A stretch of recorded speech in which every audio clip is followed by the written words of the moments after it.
লোটে মাছ এখন প্রায় সবাই খেতে ভালোবাসে, তবে কেউ ঝুড়ো পছন্দ করে, আবার কেউ গোটা খেতে ভালোবাসে। আমার মতো করে বানালে পরিবারের সকলকেই খুশি করা যাবে। প্রথমেই আমি লোটে মাছ নিয়ে নিয়েছি। এখানে আমি হলুদ, লবণ আর সর্ষের তেল মেখে নেব। কড়াইতে আমি সর্ষের তেল দিয়ে দিচ্ছি। তেল গরম হয়ে গিয়েছে। এখানে আমি দুটো পেঁয়াজ কেটে রেখেছি, বড় বড় দুটো পেঁয়াজ। পেঁয়াজটা দিয়ে দিচ্ছি। পেঁয়াজটা একটু ভাজা ভাজা করে নেব।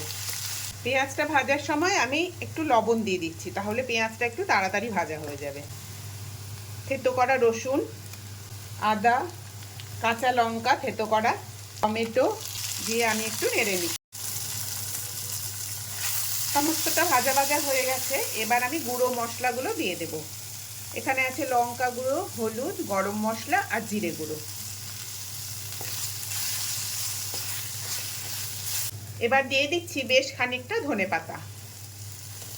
মাছটা দিয়ে দিচ্ছি। এভাবে রেখে দিলে মাছ থেকে জল বেরিয়ে যাবে। একটু ঢাকা দিয়ে দিচ্ছি। দেখো অনেকটা জল বেরিয়ে গেছে। এখন এটা জলটা আস্তে আস্তে শুকোবে। এখন আমি আঁচটাকে একদম সিম করে যতক্ষণ না শুকিয়ে যাচ্ছে এভাবেই বসিয়ে রাখবো। দেখো তেল বেরিয়ে এসছে, আর এভাবে নাড়ালে আর নড়ছে না, তার মানে জলটা পুরো শুকিয়ে গেছে। আমার রান্নাটা কমপ্লিট হয়ে গেল।